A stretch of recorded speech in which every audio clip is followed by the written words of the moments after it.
하나님 말씀 마태복음 3장 오늘 보겠습니다. 마태복음 3장 1절에서 17절까지 같이 한번 말씀 읽겠습니다. 그때 세례 요한이 이르러 유대 광야에서 전파하여 말하되 회개하라 천국이 가까이 왔느니라 하였으니 그는 선지자 이사야를 통하여 말씀하신 자라 일렀을 때 광야에 외치는 자의 소리가 있어 이르되 너희는 주의 길을 준비하라 그가 오실 길을 곧게 하라 하였느니라. 이 요한은 낙타털 옷을 입고 허리에 가죽띠를 띠고 음식은 메뚜기와 석청이었더라. 이때 예루살렘과 온 유대와 요단강 사방에서 다 그에게 나와 자기들의 죄를 자복하고 요단강에서 그에게 세례를 받더니 요한이 많은 바리새인들과 사두개인들이 세례 베푸는 대로 오는 것을 보고 이르되 독사의 자식들아 누가 너희를 가르쳐 임박한 진노를 피하려 하더냐. 그러므로 회개 합당 열매를 맺고 속으로 아브라함이 우리 조상이라고 생각하지 말라. 내가 너희에게 이르노니 하나님이 능히 이 돌들로도 아브라함의 자손이 되게 하시리라. 이미 도끼가 나무 뿌리에 놓였으니 좋은 열매를 맺지 아니하는 나무마다 찍혀 불에 던져지리라. 나는 너희로 회개하게 하기 위하여 물로 세례를 베풀거니와 내 뒤에 오시는 이는 나보다 능력이 많으시니 나는 그의 신을 들기도 감당하지 못하겠노라. 그는 성령과 불로 너희에게 세례를 베푸실 것이요 손에 키를 들고 자기 타작마당을 정하게 하사 알곡은 모아 곳간에 들이고 쭉정이는 꺼지지 않는 불에 태우시리라. 이때 예수께서 갈릴리로부터 요단강에 이르러 요한에게 세례를 받으려 하시니 요한이 말려 이르되 내가 당신에게서 세례를 받아야 할 터인데 당신이 내게로 오시나이까. 예수께서 대답하여 이르시되 이제 허락하라. 우리가 이와 같이 하여 모든 의를 이루는 것이 합당하니라 하시니 이에 요한이 허락하는지라. 예수께서 세례를 받으시고 곧 물에서 올라오실새 하늘이 열리고 하나님의 성령이 비둘기같이 내려 자기 위에 임하심을 보시더니 하늘로부터 소리가 있어 말씀하시되 이는 내 사랑하는 아들이요 내 기뻐하는 자라 하시니라. 아멘. 우리 오늘 질문 마태복음 1번 한번 첫 번째 질문 한번 읽어볼까요? 세례 요한은 어떤 사람인가요? 첫 번째 질문이고요. 두 번째 질문 한번 읽어볼까요? 세례 요한은 왜 바리새인과 사두개인을 독사의 자식이라고 정죄했나요? 세 번째 질문 한번 읽어보겠습니다. 예수님은 죄가 없는데 왜 세례를 받으셨나요? 세 가지 질문을 통해서 마태복음 3장을 한번 함께 좀 말씀을 나누겠습니다. 첫 번째 질문, 세례 요한은 어떤 사람인가요? 여러분, 세례 요한은 이제 예수님께서 메시아가 되시는데 그 예수님을 세상에 소개하고 그리고 사람들을 회개시켜서 예수님이 오시는 길을 준비하는 그런 역할을 세례 요한이 하게 되는데요. 우리 3절 한번 다시 한번 3절 한번 읽어보겠습니다. 그는 선지자 이사야를 통하여 말씀하신 자라 일렀을 때 광야에 외치는 자 소리가 있어 이르되 너희는 주의 길을 준비하라 그가 오실 길을 곧게 하라 하였느니라. 세례 요한의 가장 큰 역할은 주의 길을 준비하는 사람. 그러니까 주님보다 한 6개월 전에 이제 그 주님이 이제 오심을 주님이 사역을 준비했던 한 사람이 세례 요한인데요. 세례 요한은 성경 인물 중에서 선지자 중에서 마지막 선지자가 세례 요한이에요. 그래서 세례 요한 이후에 누구든 자기가 사람 중에서 내가 선지자입니다 이렇게 말하는 사람이 있다면 그건 이단이에요. 이단. 그래서 선지자 중에서 세례 요한으로 이제 끝이 나게 된다는 걸 기억하셔야 되는데요. 이제 말라기서 한번 보시겠는데요. 말라기서 보시면 엘리야 선지자가 다시 올 거라고 하는 예언을 이제 하게 돼요. 말라기 3장. 우리 마태복음 바로 앞에 보시면 말라기 3장이 나오는데요. 3장 1절 한번 보시면요. 읽어보겠습니다. 만군의 여호와가 이르노라 보라 내가 내 사자를 보내리니 그가 내 앞에서 길을 준비할 것이요 또 너희가 구하는 바 주가 갑자기 그의 성전에 임하시리니 곧 너희가 사모하는 바 언약의 사자가 임하실 것이라. 내가 내 사자를 보내리니. 또 말라기 4장 5절 말씀 한번 보시면요. 말라기 4장 5절 읽어보겠습니다. 보라 여호와의 크고 두려운 날이 이르기 전에 내가 선지자 엘리야를 너희에게 보내리니. 내가 선지자 엘리야를 보내신다는 말씀이 있는데 이 엘리야가 누군가 하면은 바로 세례 요한이에요. 그러니까 그 세례 요한이 이제 마태복음 오늘 3장에 보면은 탄생하게 되는데요. 그 세례 요한의 가장 중요한 역할이 있다고 하면은 예수님을 사역을 이제 준비했던 메시아의 그 사역을 예비한 그런 역할을 이제 하게 됩니다. 그래서 이제 선지자라고 하는 것은 하나님 말씀을 대신 전하는 사람이 선지자인데, 그 선지자의 마지막이 세례 요한이고, 성경 말씀에 의하면 세례 요한의 이유는 어떤 누구든 이 땅에서 선지자는 하나님께서 보내시지 않았다는 거예요. 그건 세례 요한으로 끝이 나게 됩니다. 자, 질문 2번 한번 이제 보시겠는데요. 자, 그래서 이제 세례 요한의 이제 출생 배경을 좀 보면요, 세례 요한은 제사장 가문 사가랴의 아들로 태어나게 돼요. 그러니까 세례 요한의 아버지는 사가랴고 엄마는 엘리사벳이에요. 근데 그 엘리사벳은 예수님의 어머니 마리아와 친척 관계예요. 그러니까 굉장히 예수님의 사역도 준비했지만 이제 세례 요한의 모친 엘리사벳과 예수의 어머니 마리아는 친척 관계에 있다는 것을 좀 이해하시면 되고요. 그 세례 요한은 어디에서 살았죠? 세례 요한이 산 곳이 어디죠? 성경 말씀 보면은 광야에 살았다 그랬죠. 광야. 그 광야에서 석청과 메뚜기, 굉장히 검소하게 생활을 하는 걸 볼 수가 있는데요. 광야라고 하는 이 지명은 구약 성경에서 보시면 굉장히 중요한 신학적 의미를 담고 있는데요. 출애굽한 이스라엘 백성들이 훈련 받은 곳이 어디였습니까? 광야였잖아요. 광야 40년을 보냈고요. 또 예수님께서 공생 시작하기 전에 광야에서 40일을 금식하시면서 또 준비하신 걸 볼 수가 있어요. 그래서 여러분, 광야라는 곳이 나오면 그 광야는 세상과 거리를 두고 하나님과 긴밀한 교제를 나누는 장소가 광야예요.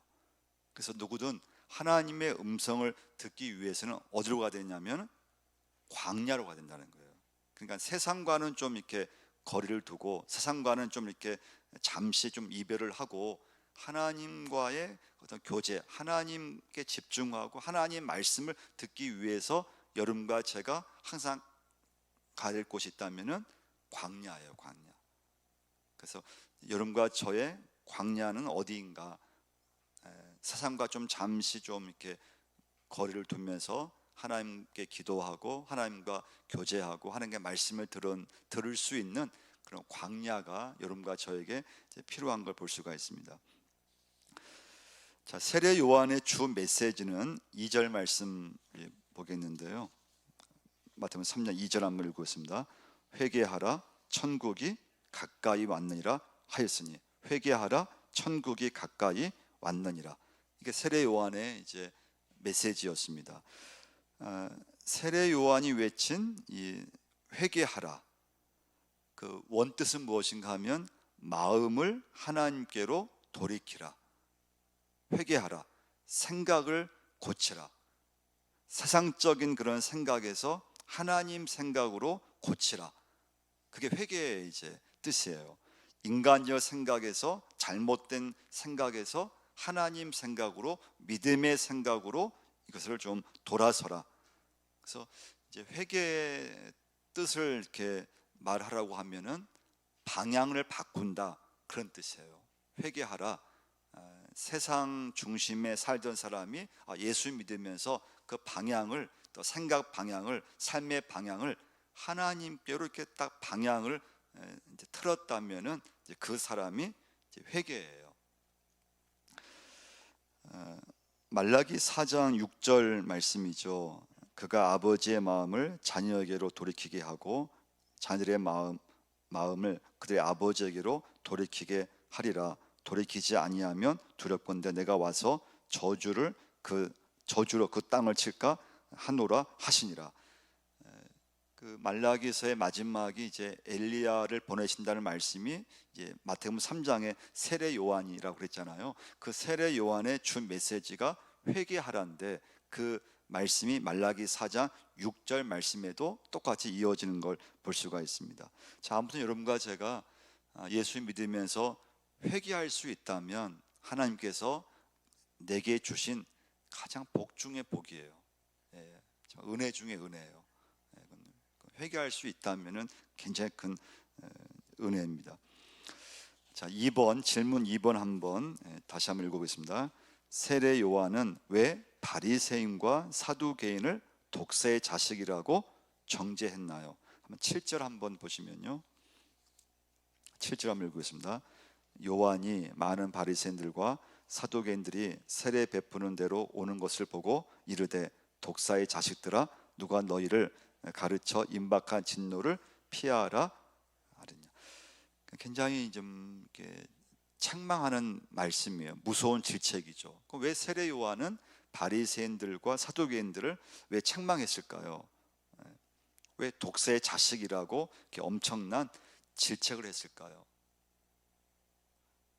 이유가 뭘까요? 바리새인들, 사두개인들 믿음도 좋은 사람들, 율법대로 살려고 애를 쓰는 사람들인데, 근데 예수님도 그러셨고 오늘 세례 요한도 그들을 가리켜서 독사의 자식이라고 말할 정도면은 이건 보통 이건 심한 말이 아니거든요. 그런데 왜 바리새인들과 사두개인들한테는 왜 세례 요한이 이렇게 독사의 자식이라고 이렇게 책망했을까? 그래서 이 마태복음 3장 7절부터 12절까지를 돕기 설교라고 해요. 그 이유가 있는데요. 8절 한번 보시면 왜 책망을 했을까? 8절 말씀 때문에 그래요. 읽어보겠습니다. 그러므로 회개에 합당한 열매를 맺고. 자, 세례 요한이 주 메시지가 뭐라고 했습니까? 회개하라, 천국이 가까이 왔느니라. 여러분과 제가 예수 믿으면서 회개할 수 있다면은 복 중에 복이라고 했어요. 근데 그 회개에서 중요한 건 열매라는 거예요. 여러분 꼭 기억하셔야 돼요. 그러니까 회개는 눈물로 하는 게 아니라는 거예요. 나 회개했어. 회개는 입으로 하는 게 아니라는 거예요. 눈물, 콧물 흘리면서 회개했을지라도 그 사람이 변화가 없다면, 변화의 열매가 없다면 회개가 아니라는 거예요. 근데 바리새인들과 사두개인들 왜 세례 요한으로부터 이렇게 엄청난 책망을 받았느냐? 회개 열매가 없었다는 거예요. 하나님 믿으면서 열매가 없었을 때, 열매가 없었기 때문에 이런 엄청난 책망을 받았다는 거예요. 그러니까 여러분, 이제 우리가 예수 믿으면서 중요한 메시지가 회개하라. 근데 그 회개에서 중요한 건 내가 정말 회개를 했다고 하면은 내가 예수 믿으면서 그 회개에 합당한 열매가 있느냐예요. 할렐루야. 열매가 없으면 그건 회개한 게 아니라는 거예요. 아무리 그 사람이 막 눈물 흘리고 콧물 흘리고 하나님 앞에 회개했다고 해도 그 믿음 생활 속에 믿음의 열매가 없다면 그건 회개가 아니라는 거예요. 근데 바리새인과 사두개인들에게 있어서는 그 열매가 없었다고 하는 거예요. 그 열매가 없을 때 이처럼 엄청난 책망을 받게 된다는 거예요. 자, 세 번째 우리 이제 질문 한번 읽어보겠습니다. 예수님은 죄가 없는데 왜 세례를 받으셨나요? 자, 세례 요한은 이제 회개를 촉구했고 유대인들에게 세례를 베풀었어요. 그래서 이제 세례 요한이라고 하는 별명을 얻게 된 거예요. 우리 마태복음 3장 5절과 6절 한번 읽어보겠습니다. 이때 예루살렘과 온 유대와 요단강 사방에서 다 그에게 나와 자기의 죄를 자복하고 요단강에서 그에게 세례를 받더니, 그러니까 세례 요한은 회개하라, 회개를 촉구했고, 그리고 세례 요한의 사명은 예수님의 메시아 사역을 예비한 이제 준비하는 사명이 있었다고 그랬습니다. 근데 세례 요한이 했던 가장 많이 베풀었던 것이 세례였어요. 그리고 메시아 사역을 준비하게 되는데요. 11절 또 한번 읽어보겠습니다. 11절, 12절 있습니다. 나는 너희로 회개하게 하기 위하여 물로 세례를 베풀거니와 내 뒤에 오시는 이는 나보다 능력이 많으시니 나는 그의 신을 들기도 감당하지 못하겠노라. 그는 성령과 불로 너에게 세례를 베푸실 것이요 손에 키를 들고 자기의 타작 마당을 정하게 하사 알곡은 모아 곳간에 들이고 쭉정이는 꺼지지 않는 불에 태우시리라. 자, 근데 예수님께서 세례 요한에게 세례를 받으려고 왔는데 세례 요한은 주저했어요. 아니, 제가 주님께 세례를 받아야 되는데 어떻게 제가 주님께 세례를 베풀 수 있습니까? 자, 그러면 왜 예수님은 세례 요한에게 세례를 받으려고 했냐 이거예요. 거기 먼저 한번 말씀 교재 좀 정리한 게 있는데요. 한번 3번 한번 보시면요. 거기 한번 왜 예수님은 세례를 받으셨는가? 거기 밑에 한번 읽어보겠습니다. 우리를 구원하시고자 스스로를 우리 죄인들과 동등한 위치에 두시고 스스로를 죄인들의 저주받을 운명과 묶으시기 위함이라고 설명할 수 있어요. 그러니까 세례라고 하는 건 죄인들만 세례를 받아야 돼요. 그럼 예수님은 유일하게 인간의 몸을 입고 이 땅에 오셨지만 예수님은 죄인이 아니세요. 인간의 몸을 입고 오신 거예요. 그럼 예수님은 세례를 받으면 안 돼요. 그런데 예수님은 일부러 세례 요한한테 나에게 세례를 베풀라고 말씀하셨는데 그 이유는 무엇인가 하면 예수님은 죄인으로서 세례를 받은 것이 아니고 인간이 하나님의 어떤 인간의 몸으로서 죄인들이 받아야 될 그 세례를 예수님께서 받으셨다는 거예요.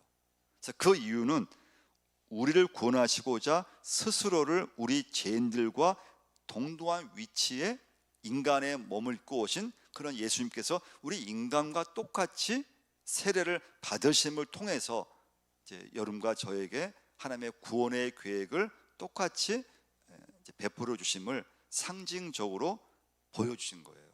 그래서 세례를 받지 않으셔도 되는데 세례를 받으시게 돼요. 자, 15절 말씀 보시면요. 15절 있습니다. 예수께서 대답하여 이르시되 이제 허락하라. 우리가 이와 같이 하여 모든 의를 이루는 것이 합당하니라 하시니 이에 요한이 허락하라니라. 이 중요한 단어는 이와 같이 하여 모든 의를 이루는 것이 합당하니라는 말씀이 있어요. 그럼 여기서 모든 의라고 하는 것이 뭐냐 이거죠. 모든 의. 여기서 이 모든 의라고 하는 것은 율법을 말하는 것이 아니고요. 하나님의 구원 계획을 말하는 거예요. 하나님의 구원 계획. 그 하나님의 구원 계획을 이루기 위해서 예수님께서 세례 요한에게 세례를 받으셔야 된다는 거예요. 하나님의 구원 계획을 이루기 위해서 그 말씀이에요. 자, 그럼 여러분과 제가 오늘 이제 본문 말씀 가지고 적용할 게 있어요. 자, 세례 요한은 이제 아까 3절 말씀 다시 한번 보시면요. 3절 한번 읽어보겠습니다. 그는 선지자 이사야를 통하여 말씀하신 자라 일렀을 때 광야에 외치는 자의 소리가 있어 이르되 너희는 주의 길을 준비하라 그가 오실 길을 곧게 하라 하였느니라. 세례 요한은 자기 자신을 뭘로 비유했는가 하면요. 소리라고 했어요. 소리로 비유했어요. 소리. 광야에서 외치는 자의 소리. 그러면 소리에서 중요한 역할이 있다면 소리는 말을 전달하는 그 역할이에요. 어떤 메시지를 전달하고 그리고 그 말이 딱 전달이 되면은 모든 소리는 자기의 사명을 다하게 돼요. 그러니까 소리라고 하는 것은 하나님의 메시지, 세례 요한에게 있어서는 회개하라 천국이 가까이 왔느니라. 그 소리, 그 사명을 다하고 자기 자신은 그냥 소리처럼 사라지는 존재라고 하는 것을 강조한 거예요. 근데 여러분, 세상은 어떻습니까? 세상은 자기 자신의 존재감이라든가 자기 자신이 계속 어느 역사라든가 어느 자리에 남아서 자기 자신의 어떤 욕심이든지 자기의 어떤 그런 존재를 부각시키려고 하고 그런 게 세상에서의 그런 모습이잖아요. 근데 세례 요한은 철저하게 자신은 소리라고 했어요. 그래서 여러분과 저도 오늘 이제 말씀에 비추어서 적용할 것은 무엇인가 하면, 나라고 하는 존재, 여러분과 저는 내 자신도 소리라고 하는 것을 함께 여러분과 제가 좀 잊지 않기를 축원을 드립니다. 소리라고 하는 거, 소리에 불과하다고 하는 거. 자, 그래서 사람들은 자신의 어떤 그런 존재감과 자기의 자취를 남기려고 하지만, 끊임없이 자기 영향력을 이 땅에서 끼치려고 하지만, 근데 중요한 건 우리의 수고는 하나님만 기억하시면 된다고 하는 거예요. 오늘 말씀의 결론이에요. 여러분과 제가 하는 모든 믿음 생활이든 우리의 헌신이든 신앙 생활이든 중요한 건 하나님만 기억하시면 되는 것이고, 우리 자체는 소리처럼 사라지는 존재라는 거예요. 근데 세상은 그렇지 않죠. 세상은 하나님의 어떤 그런 뜻보다도 자기 자신의 그런 업적이든지 자기 자신의 자취를 계속 남기려고 하잖아요. 근데 성경을 보면 하나님 말씀은 나의 자취는 없어져야 돼요. 우리는 내가 한 헌신과 내가 한 사명이든 우리는 그게 중요하지 않고, 하나님만이 나의 믿음을 기억하시면 되고, 하나님만이 부각되면 되고, 하나님만이 나타나면 되고, 근데 우리의 어떤 인생, 우리의 삶은 소리처럼 주님만 높이고 드러나면 되는 것이고, 여러분과 저는 우리는 그냥 시간이 되면 사라지는, 존재감이 없어지는, 그리고 하나님의 존재감만이 남아지는 그것이 믿음의 삶인 줄 믿습니다. 그래서 여러분, 우리는 참 교회 다니면서 또 살아가면서 절대 사람에게서 어떤 칭찬 듣기, 또 사람에게서 어떤 부러움을 기대하면 안 되고, 여러분과 저도 마찬가지죠. 때가 되면 그냥 사라지는, 근데 사람 사라지지만은 그러나 하나님만은 계속 영원토록 이 세상에서 남아 계시고, 하나님은 부각되고 하나님만은 영원토록 계시는 것이고, 여러분과 저의 믿음은 하나님이 기억하시면 되고, 우리 자신은 소리의 그런 존재라고 하는 것. 그러니까 소리는 내 사명을 다 하면은, 메시지가 전달이 되면은 끝이에요. 그 중요한 건 예수 그리스도, 주님이 중요한 것이고, 주님이 높아지면 되는 것이고, 주님이 드러나면은 여러분과 저의 사명은 끝난다고 하는 것이죠. 그래서 우리는 주께서 기뻐하실 사명을 다 감당한 후에는 흔적을 남기지 않는 그런 소리라고 하는 거예요. 우리의 존재는 사라지게 되어 있어요. 그런데 하나님만은 계속 남아 있다고 하는 거예요. 그래서 그 사명을 세례 요한이 잘 감당한 거죠. 주님의 사명을 마지막 선지자로서 잘 감당했고, 사람들이 세례 요한에게 엄청 몰렸거든요. 몰린 이유는 하나였어요. 하나님 말씀을 듣기 위해서 모인 거예요. 그래서 여러분, 하나님 말씀은 사람을 이렇게 모으게 하는 엄청난 힘이 있어요. 그러니까 오늘 우리 수요예배도 이렇게 모였잖아요. 그래서 우리가 예배 드릴 때 하나님 말씀이 사람을 이렇게 하나님께로 탁 끌어당기는, 그게 세례 요한의 말씀이었고 메시지였고, 근데 세례 요한이 결국 마지막에 그 말씀을 단 나는 소리에 불과한 것이고, 그리고 남아있을 분은 예수 그리스도 하나님 뿐임을 고백하고, 자기 자신의 존재는 없어졌다고 하는 거예요.